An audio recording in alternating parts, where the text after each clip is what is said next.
À partir du moment où on n'a pas ce code électoral nouveau, on se retrouve avec des résultats comme le Rassemblement démocratique du peuple camerounais qui a repris les 10 régions aux autres partis. Absolument. Donc ça ne surprend personne et ça n'étonne personne. C'est un sous-événement. Alors, c'est un sous-événement, mais certains membres du RDPC ont estimé que ces élections régionales ont permis, je cite, de panser les plaies et les blessures des Camerounais. Voilà, pour vous, c'est un peu rapide comme conclusion. Écoutez, moi je vais même vous donner le nom de l'auteur de ce texte. C'est l'un des responsables de la communication du comité central qui le dit parce qu'on a vraiment senti, et c'est important. Dites son nom. Il s'appelle Ekonkem. Très bien. Voilà. Alors, ça, c'est son style et je ne suis pas du tout étonné que cela vienne de lui. Je trouve que ce soit normal. Ce sont des paroles verbales. Non. Un parti qui, pour la première fois depuis 43 ans, ouvre les yeux et se rend compte que la majorité de la population n'est plus d'accord avec sa gouvernance, passe quand même par un moment de remise en question. D'ailleurs, pendant les moments de trouble, on a vu des militants reconnus de ce parti dire peut-être qu'il serait temps que nous nous remettions en question, et c'est important.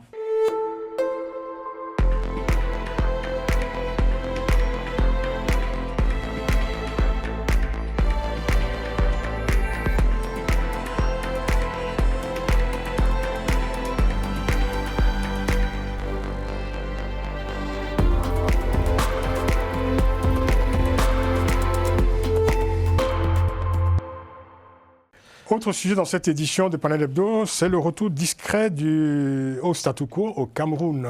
Mais avec un point d'interrogation, puisqu'on va tout savoir si c'est un retour effectif au Cameroun au statu quo. La question se pose en tout cas 2 mois après la présidentielle sous haute tension du 12 octobre dernier. 1 mois et demi après cette présidentielle, des élections régionales se sont déroulées ce 30 novembre dans la discrétion et dans une quasi-indifférence. Un scrutin indirect confié aux conseillers municipaux et aux chefs traditionnels. Scrutin, faut-il le dire, faut-il le préciser, largement remporté par le RDPC, le parti au pouvoir. Alors Claude Decaille, je me tourne, je dirais, logiquement vers vous. Vous êtes notre principal observateur de l'actualité camerounaise. Oui. Alors est-ce qu'on peut dire que ces élections régionales signent la fin des tensions qui ont marqué le lendemain de la présidentielle d'octobre dernier ? Francis, je dirais que relativement à cette élection, il faut comparer ce qui est comparable. Le mariage qui se tient au palais royal n'a rien à voir avec le mariage qui se tient dans l'humble masure du citoyen lambda. C'est-à-dire que les gens se sont investis massivement pour une élection présidentielle dont ils espéraient qu'elle introduise pour une fois, après 43 ans, le changement de gouvernance au Cameroun. Les élections régionales n'ont jamais passionné les populations, ni avant, ni après cette élection. Oui. Pour 2 raisons simples, et je finis là-dessus. La première, c'est que l'élection des présidents de région n'a pas d'impact réel parce que cette décentralisation est une décentralisation qui n'est pas encore aboutie. Cette unité administrative n'est pas encore installée dans la réalité et dans l'esprit des populations, et elle n'exerce pas, malgré qu'on lui ait dévolu.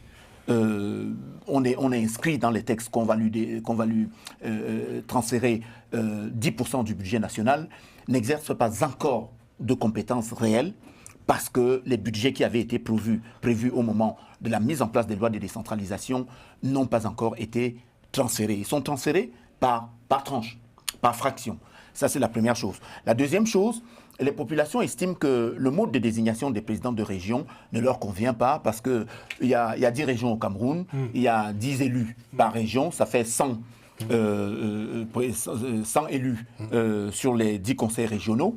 70 sont élus par les grands électeurs parce qu'il ne s'agit pas d'un scrutin direct, et puis 30 sont désignés par le président de la République dans le pur style du contexte électoral pour lequel les Camerounais demandent que tout soit dépoussiéré et qu'on parte sur un code électoral nouveau. À partir du moment où on n'a pas ce code électoral nouveau, on se retrouve avec des résultats comme le Rassemblement démocratique du peuple camerounais qui a repris les 10 régions aux autres partis. Absolument. Donc ça ne surprend personne et ça n'étonne personne. C'est un sous-événement. Alors, c'est un sous-événement, mais certains membres du RDPC ont estimé que ces élections régionales ont permis, je cite, de panser les plaies et les blessures des Camerounais. Voilà, pour vous, c'est un peu rapide comme conclusion. Écoutez, moi je vais même vous donner le nom de l'auteur de ce texte. C'est l'un des responsables de la communication du comité central qui le dit parce qu'on a vraiment senti, et c'est important. Dites son nom. Il s'appelle Ekonkem. Très bien. Voilà. Alors ça c'est son style et je ne suis pas du tout étonné que cela vienne de lui. Je trouve que ce soit normal.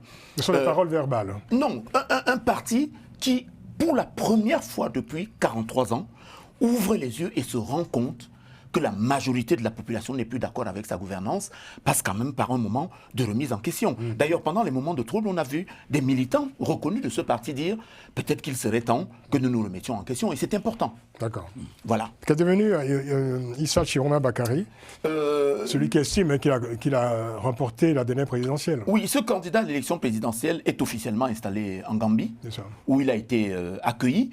J'entends dire qu'il a été accueilli grâce à la médiation de la première dame de Gambie, qui était sensible à ce qui se passait au Cameroun et qui s'est rappelé les conditions dans lesquelles l'actuel président de la République de Gambie est arrivé au pouvoir.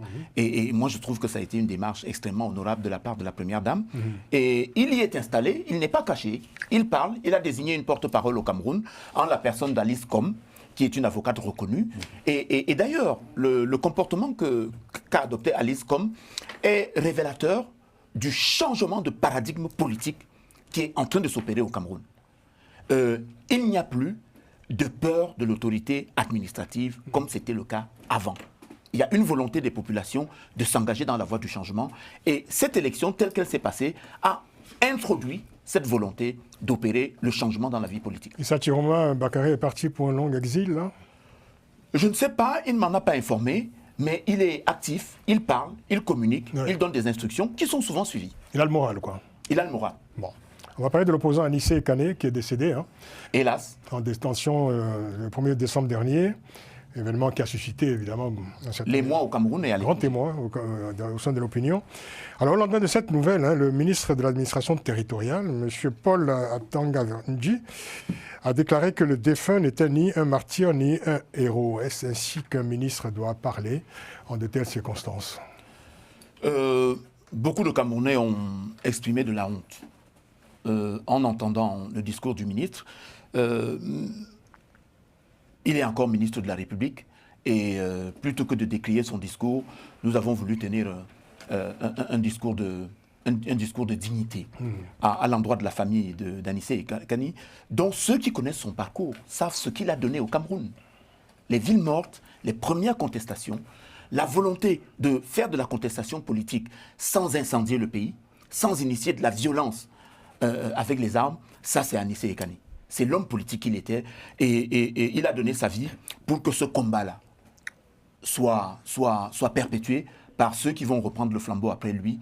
Et c'est cela que les Camerounais ont retenu. Ils n'ont pas voulu s'arrêter aux déclarations du ministre parce qu'elles n'étaient pas dignes d'Anissé Kane. Certains qualifiaient le décès d'Anissé Kane de crime d'État. Est-ce que ce qualificatif est excessif de votre point de vue ou pas? Après son arrestation, il aurait dû recevoir son extracteur respiratoire. Ses proches affirment que l'extracteur ne lui a été transmis que 4 semaines après son arrestation, lorsqu'on s'est rendu compte qu'il était à l'article de la mort. Une fois sa mort constatée, le gouvernement a décidé de procéder à une autopsie. Et la famille s'est opposée à l'autopsie parce qu'elle estimait qu'il fallait que ce fût une autopsie contradictoire, avec la présence de médecins désignés par la famille pour qu'on soit certain d'arriver à un diagnostic qui soit inattaquable. C'est pour ça que la famille refuse de prendre en compte l'autopsie qui sera publiée par les médecins désignés par le pouvoir si les médecins de la famille ne sont pas présents au moment de l'opération. Il y a des journaux qui ont titré que le pouvoir a tué Anissé Kane. Est-ce que cela résume le sentiment d'une partie de la population au Cameroun? J'ai un sentiment de tristesse à l'endroit du pouvoir parce que lorsqu'on regarde les conditions dans lesquelles l'élection s'est tenue, on se serait attendu à ce que des dirigeants politiques responsables et bien inspirés libèrent Anissé Kane et les autres responsables qui ont été arrêtés à part lui, parce que cela aurait été considéré comme un geste d'apaisement et une main tendue. Le fait qu'il soit mort en détention, quelles que soient les circonstances et quelles que soient les causes directes, il est mort en détention et la majorité du peuple camerounais retient qu'il est mort dans ces conditions-là à 74 ans et que ce n'était pas acceptable. Gratien, un commentaire sur cette actualité camerounaise? Oui, d'abord, à propos des élections, je trouve que, bon, je critique toujours l'opposition qui boycotte les élections, parce que quels que soient les sièges qu'on peut obtenir on a une présence, c'est-à-dire qu'on peut intervenir. On a aussi la population. Si on est élu, on a un contact avec la population. Si on boycotte, comme dans certains pays, on boycotte les élections législatives et présidentielles, c'est-à-dire qu'on va passer tout le mandat sans avoir un représentant. Deuxième chose, je trouve que les propos du ministre de l'Intérieur en disant qu'il est mort parce qu'il ne fallait pas soutenir Chiroma, c'est vraiment assez... ça donne même l'impression qu'il en sait quelque chose, parce qu'il ne peut pas faire des commentaires de cette façon. Il est au pouvoir, c'est-à-dire c'est lui qui a soutenu Chiroma, il est victime de son soutien. Cela implique qu'il y a une certaine implication dans cet assassinat, si on en déduit. C'est un aveu involontaire. Exactement. Et je trouve que, bon, je ne peux pas dire que... Ça y ressemble en tout cas. Bah oui. Je ne peux pas dire que c'est pas parce que la porte-parole du président de celui qui se dit élu, Chiroma, puisse s'exprimer en étant au Cameroun. Ce sont des cas qu'on trouve facilement dans plusieurs pays où il y a même les dictatures. On laisse une personne s'exprimer. Ça ne pose pas de problème. Ça montre que finalement, il y a la démocratie. Mais on va laisser une ou deux personnes seulement, mais en principe, qui sont un peu contrôlées. Ça, c'est le mot d'emploi des démocratures, selon Gratien. Selon Gratien. Un commentaire, Ben, sur cette actualité. Vous êtes penché là-dessus, non, ces jours-ci? Oui, moi j'ai été choqué d'entendre les propos quand même du ministre Alain Atanga Ndji, parce qu'il y a une sagesse africaine qui voudrait que soit on dit du bien d'un disparu, ou bien on a la décence de se taire. Et ce n'était pas le cas. Et à travers sa déclaration, déjà, c'est comme s'il y avait un aveu de sa part, comme quoi que cet opposant, Anissé, a payé son soutien à Thiro Bakary. En tout cas, son propos ne reflète pas une compassion débordante. Du tout. Ça veut dire qu'à un moment donné, qu'est-ce qu'on constate? Ils n'ont pas pu mettre la main sur ITB, comme je l'appelle, Issa Thiroma Bakary, parce qu'il a bénéficié déjà d'une protection des jeunes chez lui. Il a pu aller avec ses liens avec la chefferie traditionnelle au Niger. Donc, ils n'ont pas pu mettre la main sur lui. Donc, c'est lui qui paye à sa place. Et bon. C'est vraiment décevant et ça ne donne pas une bonne image de l'Afrique. Et surtout que ce qu'on a vu avec les élections régionales, c'est qu'on peut dire, sans risque de se tromper, que le pouvoir a eu le temps d'améliorer la machine à fraude pour avoir la majorité sur l'ensemble des 10 régions. Oui. Quoique, est-ce qu'il y avait besoin d'ailleurs de cette machine à fraude? C'est comme une tradition finalement que avec les loupés qu'on remporte la majorité des sièges dans le Oui, mais avec les loupés qu'on a vus au niveau de la présidentielle, avec les différents reports, cette fois-ci, on n'a pas assisté à tout ce cinéma. Donc, à la fin du scrutin, ou bien de supposé scrutin, ils ont pu déclarer les résultats. Grégory, un mot? Bon, un mot très rapide. Moi, je pense là, ce qui est intéressant, c'est de voir comment va réagir l'opposition, notamment Chiroma Bakary. C'est ça qui est intéressant, parce que est-ce qu'on va être, comme vous avez dit, dans un statu quo avec Paul Biya, ou est-ce qu'il y a quelque chose qui va se passer via cette opposition, sachant que c'est un petit peu chaud dans le nord du Cameroun, avec la grève des transporteurs, notamment, actuellement. Donc voilà la... Justement, on va conclure là-dessus très rapidement. Oui. Vous allez nous dire, est-ce que c'est désormais donc le retour au statu quo? Je dis très clairement, oui. Francis, pour vous répondre, qu'il y a deux choses au Cameroun rapidement. Un affaiblissement de l'ancien ordre coercitif. On a une population qui est demandeuse d'une gouvernance plus juste, plus équitable et plus transparente. On a une communauté internationale qui, pendant longtemps, était dans une posture de complaisance avec le régime du Cameroun, qui est la première économie en Afrique centrale, et qui donnait un certain nombre de gages en ce qui concerne la coopération avec les pays de l'Union européenne en Afrique centrale. On voit des pays qui étaient très amis du Cameroun se poser en scrutateurs. Et moi, j'ai vu les déclarations d'un certain nombre de partis politiques, notamment en Belgique, notamment les écologistes en France, qui militent pour que l'Union européenne prenne du recul par rapport au gouvernement hollandais et apporte un certain nombre d'exigences. Retour au statu quo ou pas? Pas du tout. Il y a des changements qui sont visibles et qui sont positifs. Et que reste-t-il des mouvements de contestation qu'on a vu émerger au lendemain de la présidentielle? Une volonté de la société civile de continuer à peser pour qu'il n'y ait plus jamais d'élection avec ce code électoral-là. À peser de cette façon? De quelle façon? Les marches, les mouvements, les réunions, les publications.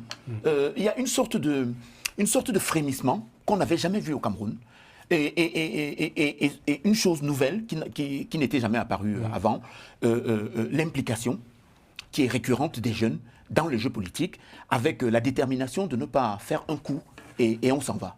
C'est une entrée dans le jeu politique qui va devenir récurrente. D'accord. Donc c'est un bouleversement qui est en train de s'opérer, mais dans un contexte de continuité du régime Biya.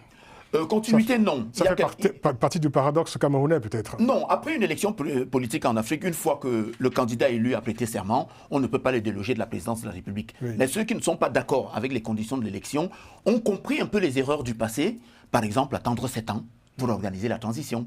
Ils ont compris que dès le lendemain de cette élection, dès que le candidat déclaré élu s'est installé au palais de la présidence, il faut commencer à travailler pour changer le code électoral, pour s'organiser pour que dans 7 ans, s'il est toujours là, que l'élection soit différente. Très bien. Et puis également inventer de nouvelles formes de vie au Cameroun, bien entendu. Voilà. La population en a besoin.